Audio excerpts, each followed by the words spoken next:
Good morning.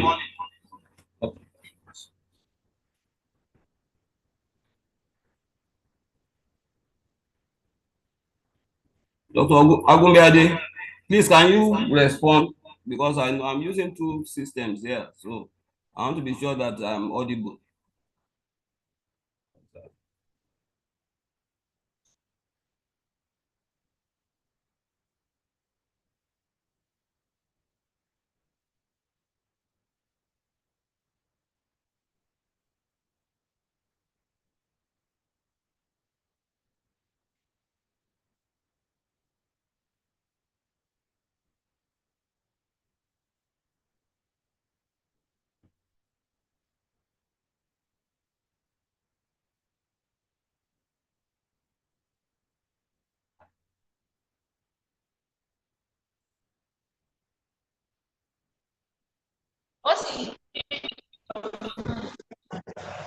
I'll pause.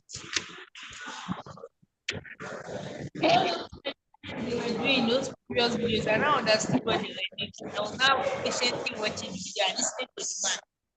As I now understand, oh, this is what the man was saying. Oh, so this question three is simple. So this example are very mad. Oh, they always ask us questions because we're too disappointed. But we don't understand it. I don't like watching. I just like the YouTube videos. This one, I just want to learn.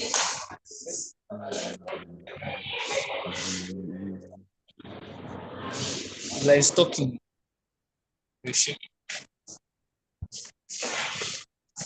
Only 30 for the class. And I'm in the phone. Download your calendar.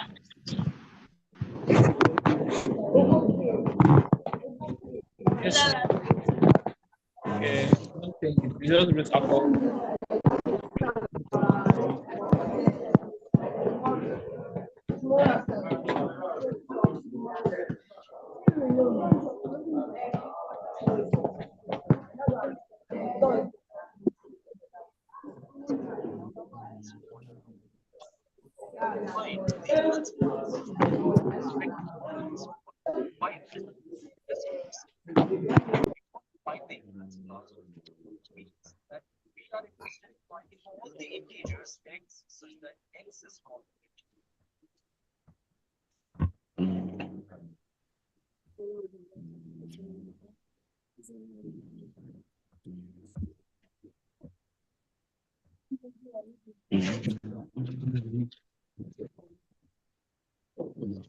Hello, good morning, students. Can you see my screen?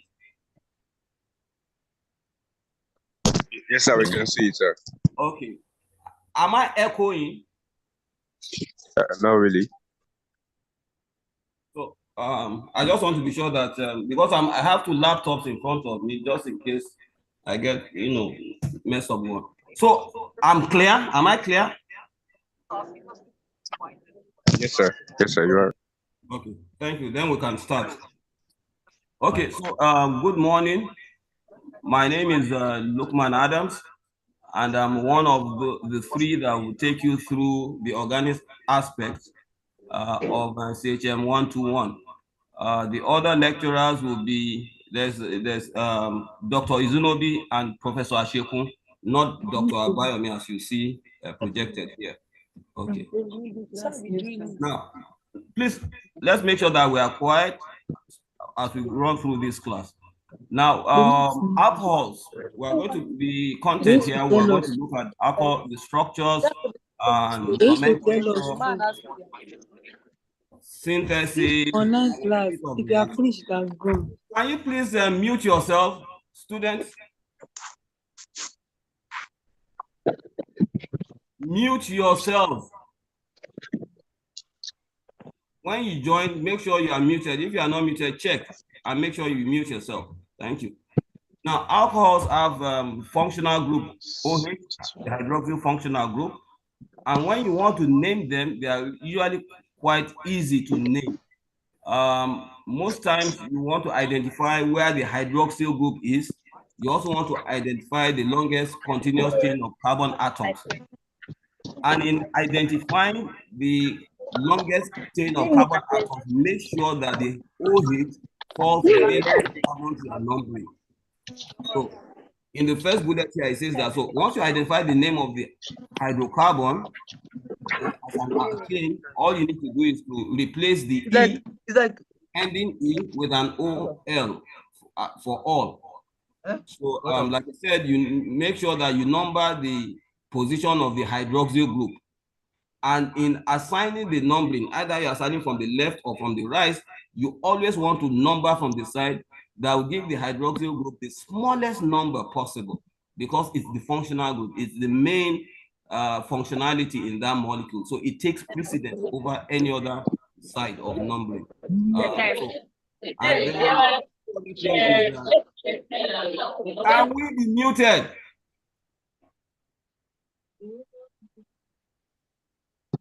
When you join the class, sometimes you may not know that you are unmuted, but once you join, check and mute yourself. Your environment may be noisy. We understand that, but you don't disturb others in class. Now, so like I said, you identify the hydroxyl group, which is the main functionality, and then you number from the side that will give you the smallest number possible. Any other atom or any other group that is not hydrogen, you also have to number, and then identify it and also number it. So you name and number any side chains or other groups. So these are some examples of nomenclature of an alcohol. I'm hoping that you can see my cursor. So if you take this alcohol, for example, you can see that if you number the longest continuous chain of carbon atoms, you have 1, 2, 3, 4, 5, 6. So 6 continuous chain of carbon atoms. The parent alkane will be a hexane. Parent alkane will be hexane. But the question now is that, do you number from the right or you number from the left? And that's the point we're making. The functionality in this compound is the OH, the hydroxyl group. So if you number from the right, 1, 2, 3, the OH takes a position 3. But if I start from the right, from the left, 1, 2, 3, 4, the hydroxyl group takes the position number 4. So you numbering from the right will give it the lower number, and that is the correct one. So if I go again over it, so if I number 1, 2, 3, the OH is on carbon 3, 4, 5. Then on carbon 5, I have a group that is not hydrogen, which I must name and number, which means so when we now come down here, so of course the parent longest continuous chain is hexane. So we know that we are going to replace the E and put OL, becomes hexanol. But the question is, what is the position of the hexanol? That all, what will be the position is the position 3. So it becomes hexan 3-ol or 3-hexanol, hexan 3-hol or 3-hexanol. So the only other group that we also have to identify, because it is not hydrogen, is the 5-methyl. And that's why at the bottom here, you find that you have the numbering 1, 2, 3, 3-ol, 4, 5, 5-methyl. So the name will now be 5-methyl, 3-hexanol, or it can be 5-methyl, hexan 3-ol. Either of them, either I say 3-hexanol or hexan 3-ol, both are correct. So that is the schematic, the strategy to name alcohols. Again, this slide also just buttresses what we said earlier. If you look at here, you have how many carbons? 1, 2, 3, 4. The parent alkane will be butane. The alkane name will be butane. But because the functionality is all, so we are going to replace the E, remove the E, and replace it with an all. So it becomes butanol. Butanol. Now, in this case, the all is on carbon 1. So usually when you have a functionality that is on carbon 1, you don't need to indicate 1. You don't need to indicate 1. If you say 1, it's fine. You can say butan 1 all. It's correct. But if you choose not to include the 1, you are also correct. So if you call it butanol, it's also correct. These are some other examples. You can see the number of carbon atoms, 1, 2, 3, 4, 5. the parent alkane will be pentane. Pentane. So but the functionality is OH, hydroxyl, which we call ol. And what is the position of the ol is on carbon 1. That is why you see pentan 1 pentanol or pentan 1 ol. But what I said earlier is that in this naming, if you ignore the 1, you are still correct. It is only when it is 1 you may ignore. Once the position of the OH is not on carbon 1, you must specify the location of the hydroxyl group. And that is what you see in the next one. Here, the longest continuous chain of carbon atoms, if we count 1, 2, 3, 4, 5, 6, 7, 8. Octane, the parent alkane is octane. So we are either numbering from the right. If we count from the right, the OH will be on carbon 1, 2, 3, 4, 5, 6, 7. The OH will be on carbon 7. But if we count from the left, the OH will be on carbon 2. So numbering from the left is the correct nomenclature. So if we number from the left, so that 1, 2, on carbon 2, we have the hydroxyl group, then 3, 4, 5, 6. On carbon 6, we have a methyl group. So we have to name it and the location. So the name of this one will be 6-methyl octan 2-ol or 2-octanol. 6, and then similarly, the third one here, you number from the left, 1, 2, 3. If either numbering from the left, your hydroxyl group has position 3. You number for, okay, if you number from the right, it's either, so it's 1, 2, 3, 4. Here, we want to identify the longest continuous chain that includes the OH. So the longest continuous chain that includes the OH will be 1, 2, 3, 4, 5, 6. That is the longest continuous chain. That is why it is the parent is an hexane. 1, 2, 3, 4, 5, 6. On carbon 3, you have the OH. On carbon 5, you have the Cl. And therefore, the parent alkane is hexane. You replace the E with OL, it becomes hexanol. What's the location of the ol? 3-hexanol or hexan 3-ol. And then the location of the other group is a chloro, which is a 5-chloro. Look at it again. If you number from the right, 1, 2, 3, 4, your OH will take position 4. That is why you cannot number from the right. So you can only number from the left. These are some additional examples.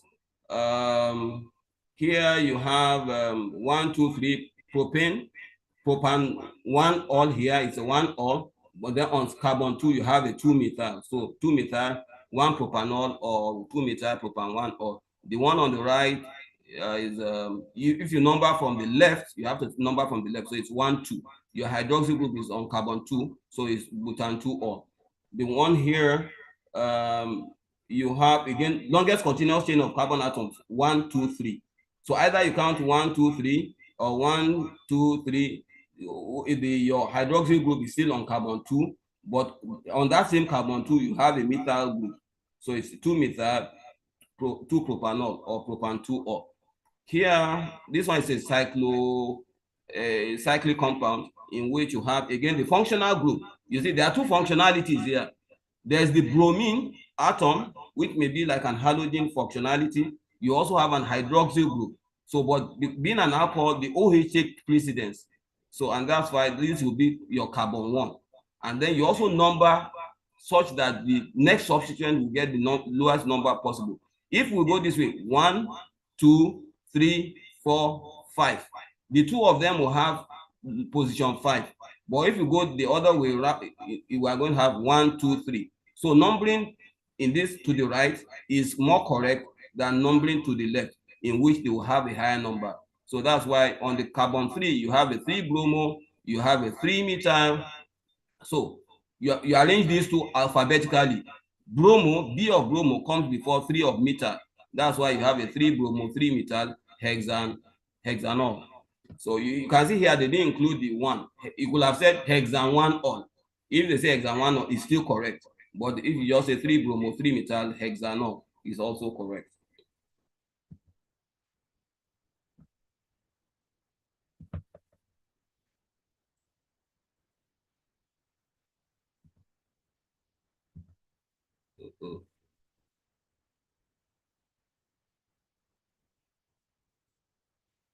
Okay. My example, if an alcohol is present, it takes the names of numbering priority over. So here you have an alkene and an alcohol. Again, it's about priority. So when you have an in and all, the all takes priority in when you number. So you could have numbered this way: 1, 2, 3, which means the all will be on carbon 3. But it's more correct to number the other way around. That is 1. This is your functional group. So this carbon is carbon 1, and then 2 and 3. So that is why you have, so your alkene is between 2 and 3. That's why it's prop 2 in 1 all. Prop 2 in 1 all. This other one again is this similar to the cyclic one we said earlier. So you are going to number in this, so you have this position 1, 2, 3, or 1, 2, 3, 4. So you are supposed to number to the right. That is why it's cyclohexene, 3 cyclohexene, 1 all. 3, because 1, 2, 3. Your hexene is on carbon 3. It's between the carbon-carbon double bond is between carbon 3 and 4. If this is my position 1, this is 1, 2, 3, and 4. So my alkene is between carbon 3 and 4, but you assign the lower number to it, so it's going to be 3 in. That is why 3 cyclohexene and then 1 all, or cyclohexene 3 in 1 all. Again, you have the longest continuous chain of carbon atoms, in which you have the hydroxyl group. So if this is carbon 1, carbon 2, because the OH is here, we can't start numbering from here 1, 2, 3, but we'll number from here 1, 2, 3, and 4. So on carbon 2, we have a hydroxyl group.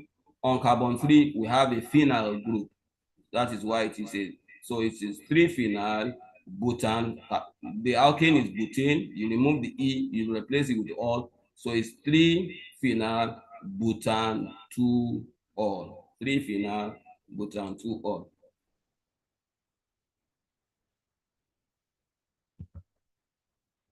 This is another example. So here you have a carbon, also an alkene, but again you have some little bit of stereochemistry here. So when you talk about the cis and trans nomenclature, so here again you number from the side that will give the hydroxyl group the lowest number. So it's going to be carbon 1, 2, 3, 4, 5. The parent will be a pentane. Is a pentane, but because it's not an alkene, it's an alkene, it becomes a pentene. You know, the parent alkane would have been an alkane, pentane, but because we have a carbon-carbon double bond, it becomes a pentene. So what is the location of the in? In is between carbon 1 and 2, and therefore it takes a 1 in. When you already assign the lower number to carbon-carbon double bonds when you number, so it's between carbon 1 and 2. So we assign 1 to it. So that's pentene, 1 pentene. Now, the hydroxyl group is also on carbon 1. That is why it's also a 1 all. And then we now see a little bit of stereochemistry here, in which you see a trans, because you see the hydrogen are on opposite sides. You have a hydrogen here and another hydrogen here. So the nomenclature here, or the stereochemistry here, the arrangement here is a trans. Is a trans arrangement, because you have similar groups on opposite sides. That's why it's a trans, 1 pentene, 1 all. So 1 pentene, 1 all. 1 pentene, the in is between carbon 1 and 2. The all is also on carbon 1, and then you also have a trans geometry or here, because the hydrogens are on opposite sides. Now we'll be looking at one hydroxyl group. You have compounds in which you can have more than one hydroxyl group. You can have 2 or 3 or more. So usually when you have 2, you call it a diol. When you have 2 hydroxyl group, you call it a diol. And examples of that is 1,2-ethane diol, that is usually used as an antifreeze in refrigerators. Then if you have 3 and above, you normally well, it's that for 3 it will just be triol, but usually once it's more than 3 and above, once it's more than 2, once it's 3 and above, you normally call it maybe a polyol. But this one, this example in particular, it's a 1, 2, 3 propane triol, which is glycerol. Glycerol is solvent that is used in a couple of areas. I think there will be some examples shortly. So for 2 alcohol hydroxyl group is a diol. For 3 hydroxyl group is a triol. But like I said, once it's above 2, once you are getting to 3 and higher, it's usually a polyol. So these are some other common names of alcohols: methanol, methyl alcohol. That is the 1 carbon alcohol. Methane is CH4. But if you replace the H with the OH, it becomes CH3OH. That is, when you take methane, CH4, you remove 1 hydrogen, you get a methyl group. So once you now add your OH, it becomes a methyl alcohol. That's methanol. The same thing, ethane. A second carbon alkane is ethane. If you remove 1 hydrogen, you get an ethyl group. Ethyl, you become C2H5.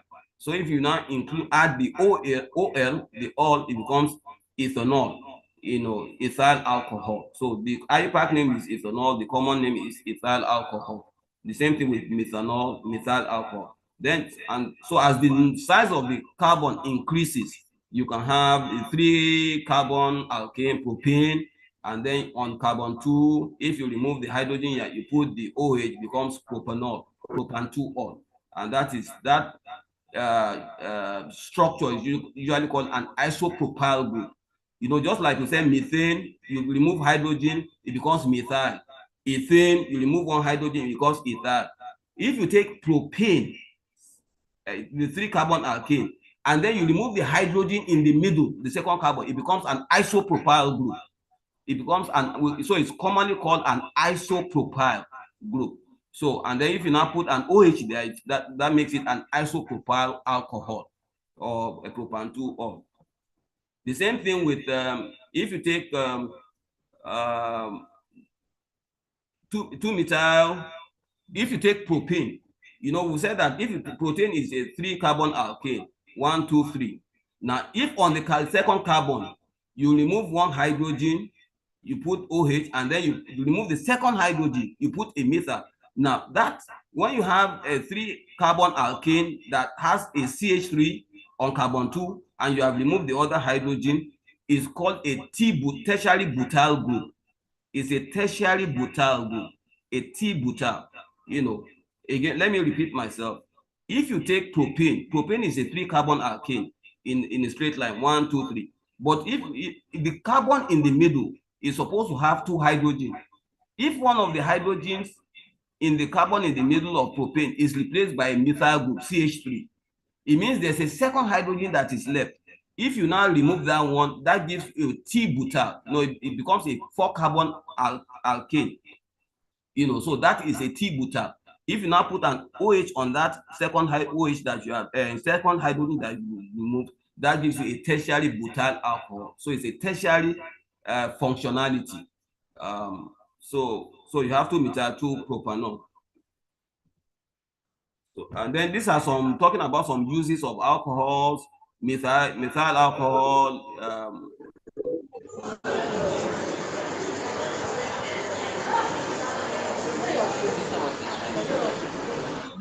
And we have quiet.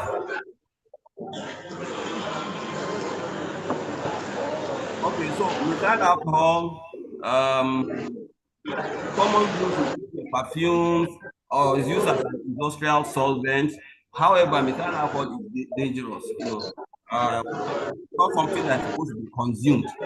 It's colorless and it's odorless, and if people take it thinking that it's they want to get high from it, it causes blindness and causes. Can we have quiet?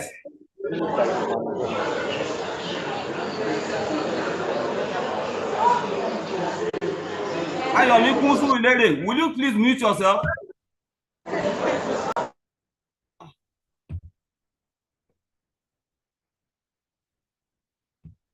Okay, so methyl alcohol is, although it's an alcohol, but it's not supposed to be consumed. It causes blindness and death.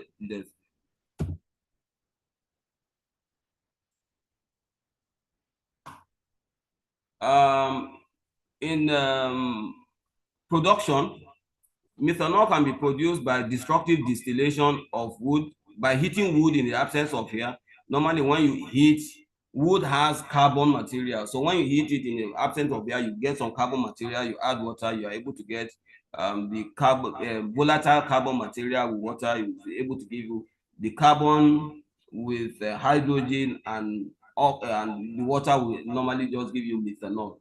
It's a little bit of a complex reaction, but the point is that if you carry out heating of wood in the absence of air, you are not trying to oxidize it to carbon dioxide, burning it off, but just getting some carbon oxide, then in the presence of water, you are able to get methanol. But the fundamental thing is that usually when you carry out this reaction, you get your carbon oxide, carbon monoxide, and hydrogen, which is called synthesis gas.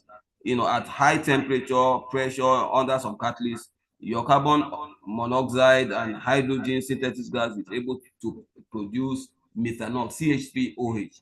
CH3OH.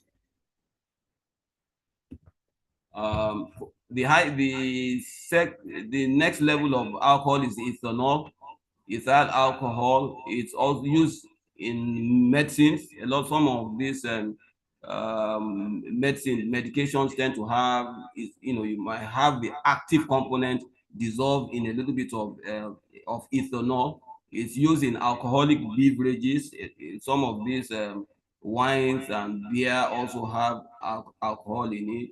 And so although it's also used in the hospitals when they use it to clean the wound environment. So, but again, in terms of toxicity, it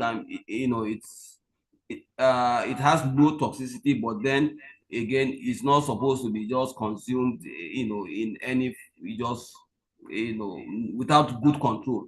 It's colorless, it's odorless liquid. It can be ingested at low levels, because that is what you have in a lot of these alcoholic drinks. But again, you should handle very well the way you take it. But I think what's more important is that its industrial applications are very important, and its medical applications are also very, very important. So in terms of production, fermentation of sugars using with yeast will give you ethanol, and then of course, sometimes when you take it, you have bread, and bread has become so damp after some time, maybe for several days, it's damp, and then when you open the light nylon polythene, you find that it's smelling of alcohol, because your bread, the sugar, the yeast that was added to the bread, can start fermenting, and then you have this perceive the smell of alcohol. So the point is, sugars and yeast will normally give fermentation, and part of the product is ethanol. Also, you can prepare alcohol from alkenes by hydration. You're adding water across the carbon-carbon double bond. The H will add on one side, the OH will add on the other side. That's how you go from the ethene to ethanol. So you're just adding water, H and OH. So H goes to one carbon, OH goes to the other carbon, and you have ethanol.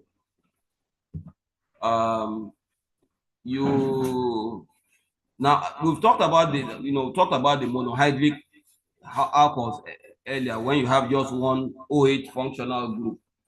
You can also have, we talked about when you have two hydroxy functional groups, so 1,2-ethane diol. So this is you can see the structure. When you have a hydroxy group on adjacent carbon atoms of ethane, so 1,2-ethane diol. This is ethane, would have been CH3, but the hydrogen and hydrogen have been replaced by OH and OH. That is why it's a 1,2-ethane diol. This is a diol, two alcohol groups, a diol. So ethane diol, ethylene glycol, we said earlier, is used as an antifreeze. It is also used as a starting material for polyesters. And really, when you talk about a polyester, it means that it can act as a monomer. So when you bring, so this is one monomer. If you bring 1,2-di carboxylic acid, so to get an ester, you need a carboxyl functional group with an alcohol functional group. So the two of them can react together to form a the linkage, the ester bond between them. But the point is that ethylene diol, 1,2-ethylene diol, can act as a monomer in a polymerization reaction to give you a polyester. And then you can have, this one is propane 1,2,3 triol. You can see this is a polyhydric. You have, it's more than 2. So propane 1,2,3 triol. So it's normally called glycerol. The common name for this is glycerol. Glycerol is used in a lot of lotions and cosmetics. And then also glycerol is the backbone for fats and oils. So all those fats and oils, whatever the type of fats and oils, are usually based on the structure of glycerol.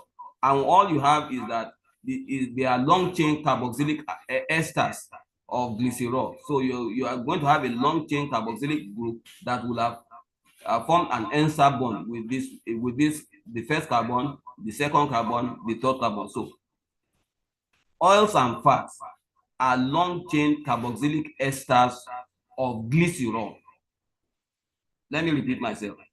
Any of these, your oils and fats, whether the ones you use in margarine, you use in your cooking oil, whatever, canola or sun oil, whatever they are, fats, they are long chain carboxylic acid esters of glycerol, in which the difference in the different types of oil and fats is the long chain carboxylic acid group that is attached to each of these OH group.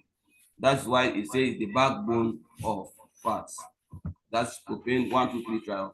Now, you can also talk about the classification of alcohols, in the sense that if we take methyl alcohol, so in terms of classification, you can talk about the primary alcohol, a secondary alcohol, a tertiary alcohol. So if in an exam they give you a question and they give you maybe 4 different alcohols, and then they ask you to identify which one is a primary alcohol, which one is a secondary alcohol, which one is a tertiary alcohol. What you need to do is to identify the hydroxyl group, which is what actually first of all makes it to be an alcohol. You now identify the carbon atom to which the OH is attached, which is called the head carbon. It is called the head carbon. So if you can see my cursor, this hydroxyl group is attached to this carbon. Of course, this is just methanol because it has only 1 carbon. So, but this is the head carbon.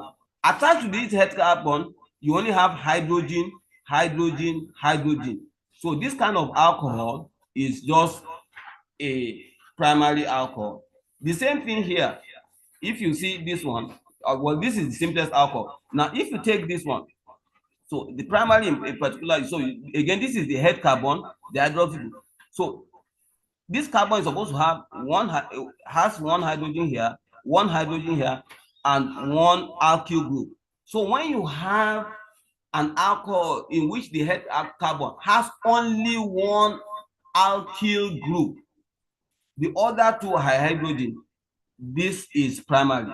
Like this is methanol, but this is primary. If you come to this one, you will see that the head carbon, this is the head carbon because it's the carbon that has the OH. It has 1 alkyl and then a second alkyl group. This makes it a secondary. And we are going to see 1 or 2 examples shortly. And then if you look at this one, again, this is the head carbon. Why is it the head carbon? Because it's the one that has the OH. And then it has how many alkyl groups? That is not hydrogen. 1, 2, 3. It makes it tertiary. So in distinguishing between the class of alcohols, all you just need to do is identify the number of alkyl groups attached to the carbon that carries the functional group. The carbon that carries the functional group is normally called the head carbon. the head carbon, and there you distinguish the number of alkyl groups. When it's only one alkyl group, that's a primary alcohol. When there are two alkyl groups, it makes it a secondary alcohol. When there are three alkyl groups, it makes it a tertiary alcohol. Now, these are some alcohols undergo, I mean, they can be prepared from several different other functionalities. And if you look at some of these these compounds here, or class of compound, this is an alkene. An alkene can be converted to an alcohol. And of course, here you're just going to add hydrogen and OH. You are doing an hydration. When you carry a hydration, this is an ether. Ether can also be converted to an alcohol. Usually you do just a reduction. Here you also have either a ketone or an aldehyde. You can also convert them to an alcohol reduction. This is an epoxide. If you open this ring up, you can also convert it to an alcohol. This is an ester. This is an ester. Is ester, RC-OOR. You can also convert an ester to alcohol. Of course, you carry out an hydrolysis of an ester. It will give you the carboxylic acid and an alcohol. This is an acid chloride, RCOCl, acid-Cl. You can also carry out reduction of an acid chloride to give you an alcohol. This is an carboxylic acid. A carboxylic acid can also be converted to an alcohol by reduction. When you carry a reduction, convert it. This is an alkyl halide. This one, you are going to have to substitute the OH, the halogen, with an hydroxyl group. So this one is like a substitution reaction. You are substituting the halogen with an OH to give you an alcohol. So the point here, this slide just tells you that while we've talked about preparing alcohols by fermentation, then you can also see different other organic compounds, different families of organic compounds that can actually be reacted and converted to alcohols. So this is the case of the hydration of the alkene. So when you have an alkene, you can add water to it, addition of water. When you add water, you're adding H plus and OH. Water will bring H plus and OH. That, in other words, the H2O can ionize as H plus and OH. So the H will go to one carbon, the OH will go to one carbon. What is important here is that when you carry out hydration of an alcohol, when you carry out hydration of an alkene to give an alcohol, there's a rule that it follows. It's called Markovnikov's rule. Markovnikov's rule, because we said that your water will ionize as H plus and OH minus. The question is where, and they want to add across the carbon-carbon double. So the issue is, where will the H go to the carbon on the left and the OH, the carbon on the right, or is the opposite? So, but there's a rule that determines which one goes to which carbon. So, and that is the Markovnikov's rule. So let's look at it here. The application of Markovnikov's. If you look at this alkene, if you see the carbon-carbon double bond, notice carefully that this carbon on the left has an alkyl group and a hydrogen, while the carbon on the right has two hydrogen atoms. So if you compare the two, the carbon on the right has more hydrogen than the carbon on the left. The carbon on the right has more hydrogen than the carbon on the left. So when you are going to add water, your water will ionize as H plus and OH minus. So in the addition, following Markovnikov's rule, the H will normally go to the carbon that has more H. That means the H in the addition will come to the carbon on the right because it's the one that has two hydrogen atoms attached, while the OH will go to the carbon on the left, which has only one. That is the rule. That is what happens in Markovnikov. So in addition of water to an alkene, especially when the alkene is not symmetrical, the hydrogen will always go to the carbon that has more hydrogen, while the OH will go to the second carbon, and that's why you find here your hydrogen comes here, so you can see it here, and then the OH comes here. So always look for the carbon with the most hydrogen. It will get the additional hydrogen. That is according to Markovnikov's rule.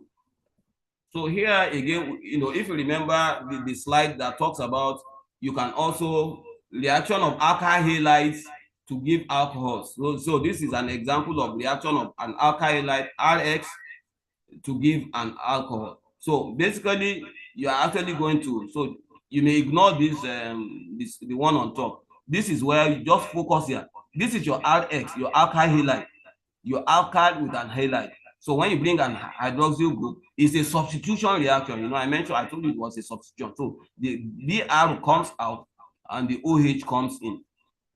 The Br comes out, the OH comes in. So that's how you get your methanol. So it's a substitution reaction using maybe a base. So this reaction does not occur with tertiary alkyl halides. So it's usually with primary and secondary alkyl halides. You have a substitution reaction. Okay, so now in terms of synthesis of different class of alcohols, so we are talking about you can have a primary alcohol, a secondary alcohol, a tertiary alcohol. One route to preparing alcohols can be the reaction of Grignard reagent with an aldehyde or a ketone. An aldehyde or a ketone. So when you take a Grignard reagent, so what's a Grignard reagent? A Grignard reagent is a reagent that has an alkyl group, magnesium, and an halide all together. An alkyl group, so we normally use RMGX.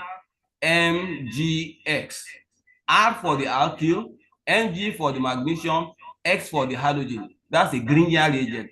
Now, when you have a Grignard reagent, and they are usually prepared by reacting an alkyl halide with magnesium metal, in ether. So, but the point is that when you have your Grignard reagent RMGX, you can react your Grignard reagent with your alkyl halide with magnesium metal in dry ether. When you have your RX, your alkyl halide with magnesium metal in dry ether, it will react to give you your Grignard reagent. Your ether must be dry. So once you have your Grignard reagent, your RMGX, you cannot react it with either formaldehyde, an aldehyde, or a ketone. When you react your Grignard reagent, now, you see the metal, the way it reacts is that you have a magnesium bond. Magnesium is a metal. So this location will normally be positively charged, while the carbon that is attached to the magnesium will be negatively charged. Metals normally, this is an electropositive metal, so this place will be positive. So the magnesium will have a positive charge, while the carbon will have a negative charge. Now, when you now react it with formaldehyde, you have a carbonyl functionality, carbon C double bond O bond. The pi electrons between the carbon and the oxygen will delocalize towards the more negative oxygen. And so the oxygen will be negative, and then the carbon will be positive. So this has set up the reaction between the negative carbon here. Remember, I said that the magnesium will be positive, this carbon is negative. So you can see negative carbon can now come and attack positive carbon, and that is how this reaction occurs. So ultimately, what you have is that this carbon attacks this carbon, and therefore increases the number of carbon in the Grignard reagent, the alkyl part, by 1 carbon, because you are using just formaldehyde. Formaldehyde has just 1 carbon. Formaldehyde has only 1 carbon. So when this carbon attacks formaldehyde, it increases. So this one adds to it, and you can see it here, which means that this alkyl group has been extended by 1 carbon. So now we said earlier that the pi electrons move onto this oxygen, so it's negatively charged, and therefore you get this intermediate. So when you now add your water, it just knocks off the magnesium bromide, and therefore it's like it protonates, because this is negative, water just brings a proton, and that's how you get this alcohol. So basically, when you use a Grignard reagent and you react it with formaldehyde to give you an alcohol, you are actually going to prepare an alcohol that increases by 1 carbon the alkyl group in the original Grignard reagent. Okay, so you can see it's just like you add this one to here, and then this one becomes OH. So you start from, what was this alkyl group? 1, 2, 3, 4 carbon. That is butane. Then of course on this carbon 3 there's a methyl group. So by the time you carry out this reaction, it has increased to 1, 2, 3, 4, 5. It becomes pentane or pentanol. So, and what will be the name of this alcohol? 1, 2, 3, 4. On 4 carbon you have methyl, so 4-methyl pentanol.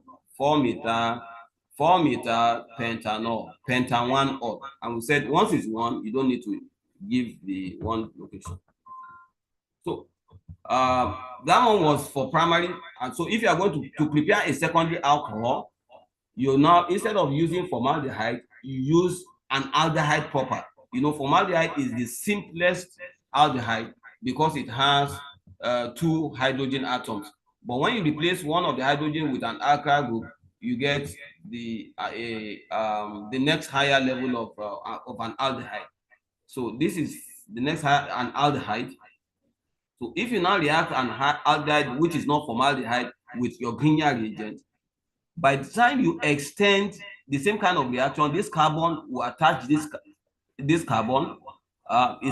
We call it actually a nucleophilic reaction, because this carbon is negative, this carbon will be positive due to the delocalization of the pi electrons here.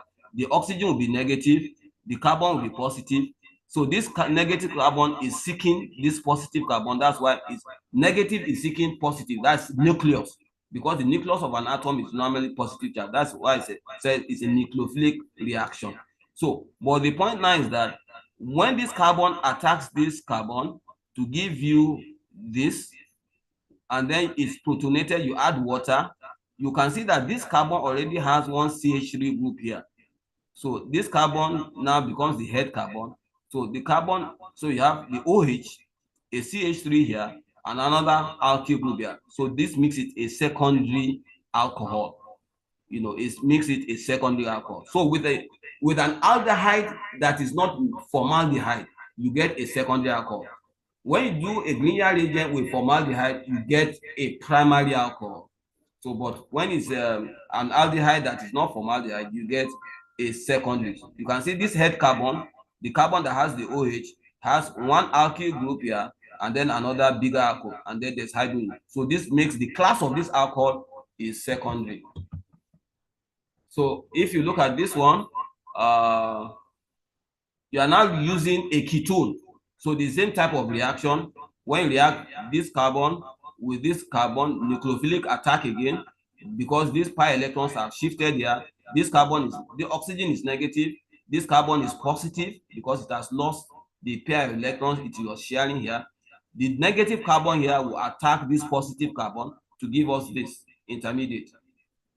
So when you now add water, water will now protonate to give us the OH. Now you can see this head carbon, the carbon that has the OH, has how many alkyl groups? 1, 2, and 3. So the class of this alcohol is tertiary. So in a nutshell, when you use a Grignard reagent and you react it with a formaldehyde, you get a primary alcohol. When you use a Grignard reagent and react it with an aldehyde, you get a secondary alcohol. When you use a Grignard reagent and you react it with a ketone, you get what? A tertiary alcohol.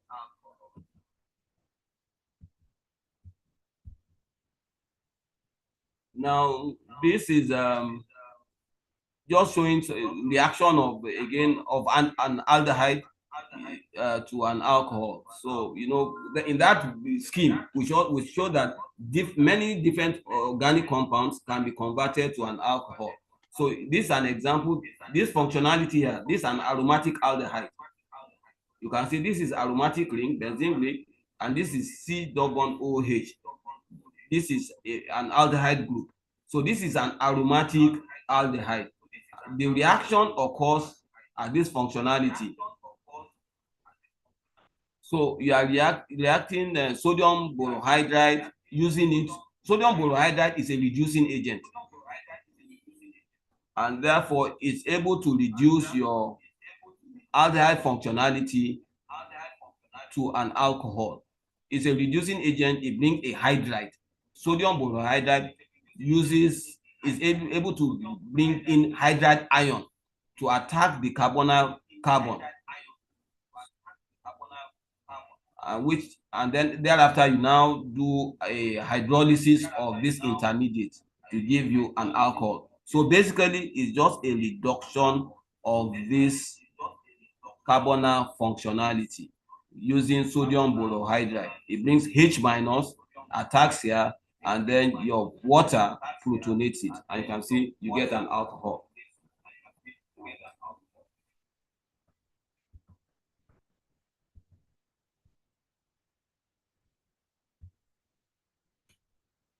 Now this is a compound, and this is usually a good exam question. You can see that there are two functional groups here. This is a ketone functional group, carbonyl here. And then this is also an alkene functional group. And these are two reducing agents. Sodium borohydride is a reducing agent. Hydrogen in nickel, molecular hydrogen in the catalyst, is also a reducing agent. So, but what you can see here, like I said, this is a good exam question. So just pay attention here. This molecule has two functional groups. The two of them can be reduced by hydrogen. But now, what you see is that molecular hydrogen, H2 on presence of catalyst, reduces both the carbonyl and the alkene to give you the product. You see, it has been reduced. The alkene has been reduced, and then the carbonyl has also been reduced to an alcohol. So which means that when you use molecular hydrogen in presence of a catalyst, nickel catalyst, you are able to reduce both a carbonyl functionality and an alkene functionality. However, when you use sodium borohydride, which is also a reducing agent, sodium borohydride cannot reduce your alkene functionality, but it can reduce the carbonyl. So that you can see, so that sodium borohydride will reduce the carbonyl to an OH, but cannot reduce the alkene here. So I think it's important that you see the distinction between a very strong reducing agent and probably a slightly weaker reducing agent. Because this one, being strong reducing agent, can reduce both carbonyl and an alkene. But this one, being a milder reducing agent, will just reduce the carbonyl. It did not reduce the alkene. These are some reactions of alcohols. So you can dehydrate an alcohol. When you react an alcohol, these are now reactions of alcohol. If you react an alcohol with an acid, say for H2SO4, and you apply heat, it's a way of dehydrating the alcohol. You dehydrate the alcohol. Now, I want you also to pay attention to this molecule, this compound. You can see the head carbon, the one that carries the OH, has an alkyl group to the right, and it also has an alkyl group to the left. In other words, the OH is not at the extreme end. I want you to pay attention. This OH on this head carbon, the OH is not on the carbon at the extreme end. If this was just a carbon and the OH was there, it would have been a terminal. It would have been at the extreme end of the molecule. But this OH is not at the extreme end. It's somewhere internal, because they have not told us how many carbons in this alkyl group or how many carbons there. So what is important here is that when you have an OH of an alcohol that is not at the extreme end, that is internal, somewhere internal, and you subject it to an acid and heat, it's going to undergo dehydration. And for it to dehydrate, it's going to lose this OH and the hydrogen either to the carbon on the right or the carbon to the left. So the point I'm trying to make is that when you have OH that is internal, that is not terminal, I hope you do understand the distinction between internal and terminal. When the OH is not at the extreme end, which is terminal, but the OH is internal, then when you carry out dehydration, two products are possible. The OH will go with either the carbon, the hydrogen on carbon on the right to give one possible product, or the OH will go and the hydrogen on the carbon to the left. But the question now is that which one will form the major product? The one that will form the major product is when the OH is lost with the carbon, hydrogen on the carbon in which it is not at the extreme end. So that the product, the preferred product will be the hydrogen being lost from this carbon with this OH to form the double bond here, and not hydrogen being lost from the carbon here and the OH here to form a terminal alkene.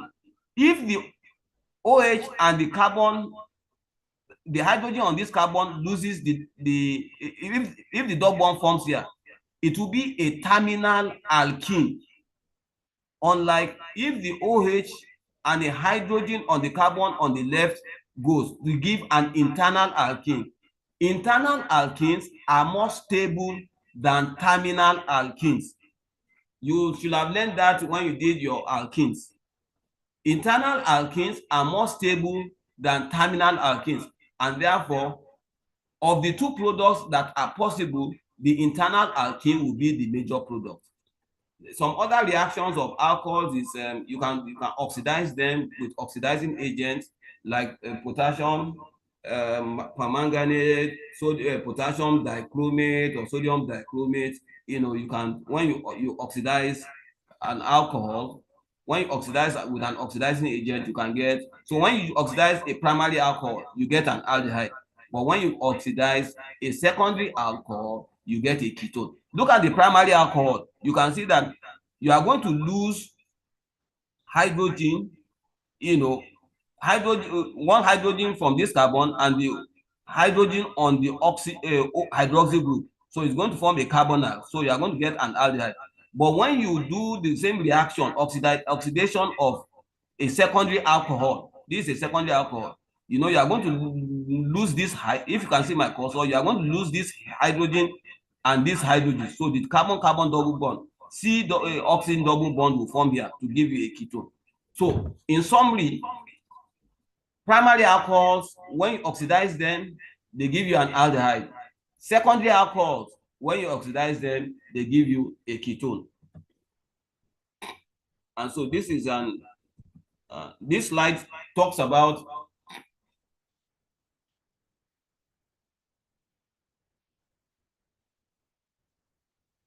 let me quickly back here so that you can understand what I want to say in the next part. Now, although we said that if you take a primary alcohol and you oxidize it with an oxidizing agent, sodium dichromate, potassium permanganate, you get an aldehyde. This reaction is usually difficult to stop. And so I want to pay attention. When you have a primary alcohol and you oxidize it, really it will form an aldehyde, but it tends not to stop at that stage. It tends to want to continue the oxidation. So that is why on the next slide, it talks about primary alcohol, oxidation of primary alcohol. Yes, when you oxidize a primary alcohol to give an aldehyde, it tends not to stop at the aldehyde stage. It then tends to want to continue to form the carboxylic acid. It's difficult to stop at the aldehyde stage. So if you are not interested in just converting a primary alcohol to an aldehyde, you must be selective about the type of oxidizing agent you use, because there are several oxidizing agents that you can use to oxidize a primary alcohol to an aldehyde. So if you want to really stop at the aldehyde, you can use pyridinium chlorochromate. It is a milder oxidizing agent. It's a milder oxidizing agent. So if you use pyridinium, this pyridinium chlorine atom, chromic acid, so it will oxidize your primary alcohol to the aldehyde and stop there. It will not continue to carboxylic acid. If you go and use something like sodium dichromate, you use something like potassium permanganate, all those ones, they will just oxidize the aldehyde, the alcohol to the aldehyde, and then it will not stop, it will continue to the carboxylic acid. So you must, if you want to just convert an alcohol to an aldehyde, you need to use a mild oxidizing agent, and a mild oxidizing agent is pyridinium chlorochromate.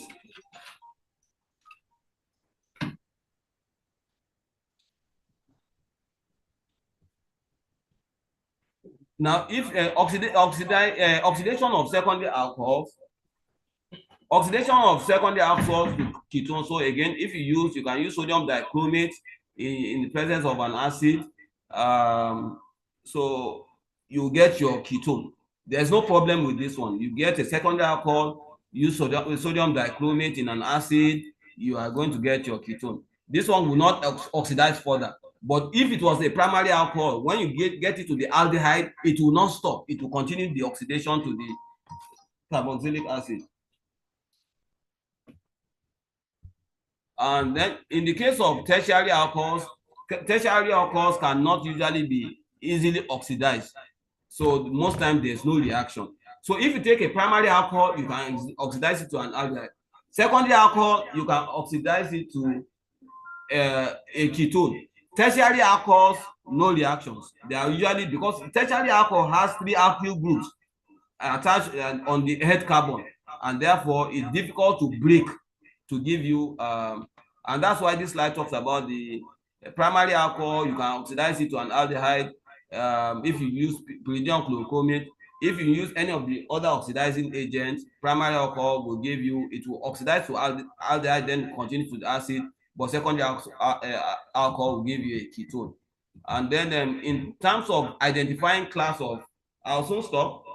In terms of identifying classes of, so sometimes they can give you 3 different alcohols in test tubes. If they give you 3 test tubes and put alcohols in them, and you have a primary alcohol, a secondary alcohol, and a tertiary alcohol, and then they say, ask you, identify which of the test tube contains the primary alcohol, which one contains the secondary alcohol, which one contains the tertiary alcohol. You can use Lucas reagent to identify the classes of an alcohol. So if in one of the test tubes you add your Lucas reagent is zinc chloride in concentrated HCl.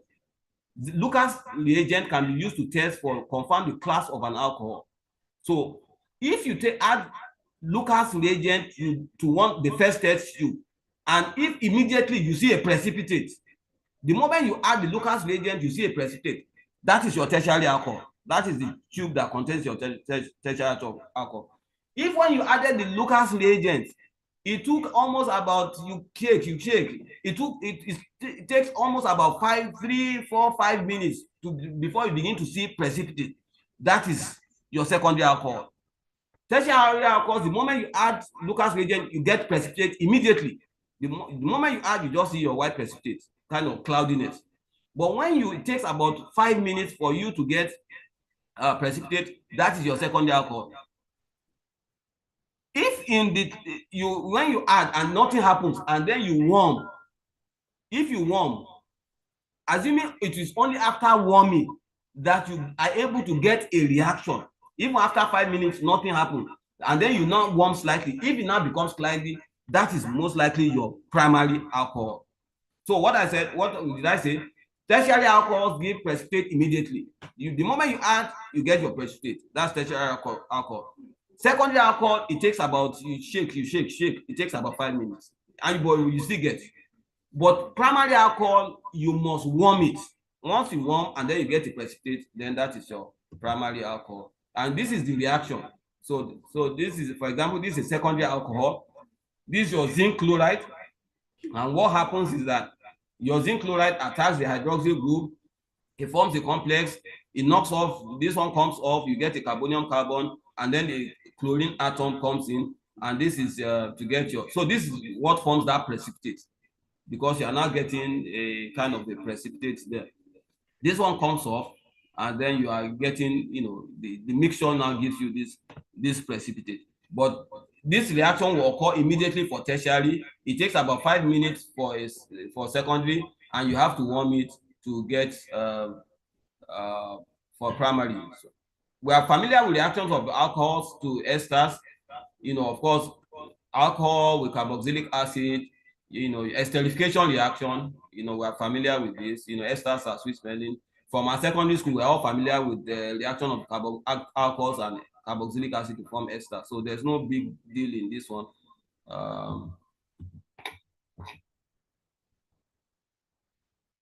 I'm not sure if you are going to see this one very well, but again, when you react, and so what I just want to take away here is that if you look at this alcohol, this ethanol, when you react ethanol with an active metal, this ethanol with an active metal, sodium metal is an active metal, is able to eliminate the hydrogen and replace it to form an alkoxide. When you take an alcohol, generally you react it with an active metal, whether it is sodium, magnesium, potassium.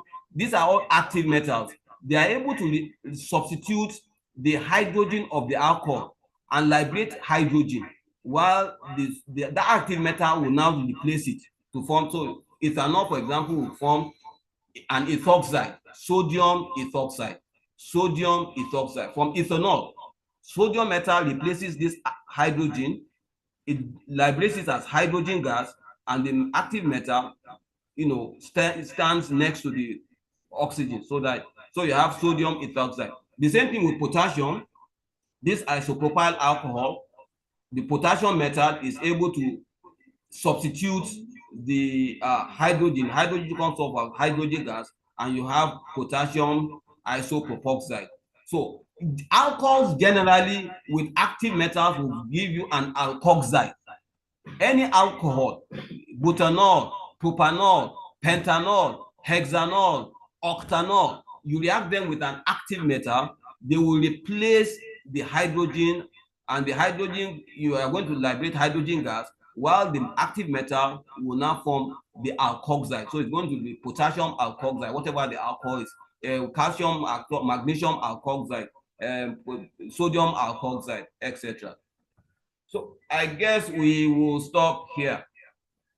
The class is just 1 hour. Is that correct? Yes, sir. Thank you so much, sir. Okay. So see you next class, and go study, enjoy the rest of your week. Is there any question? Quick. Just 1, 2. Any question? Any question? Okay. All right. You guys go enjoy the rest of your week. Bye-bye.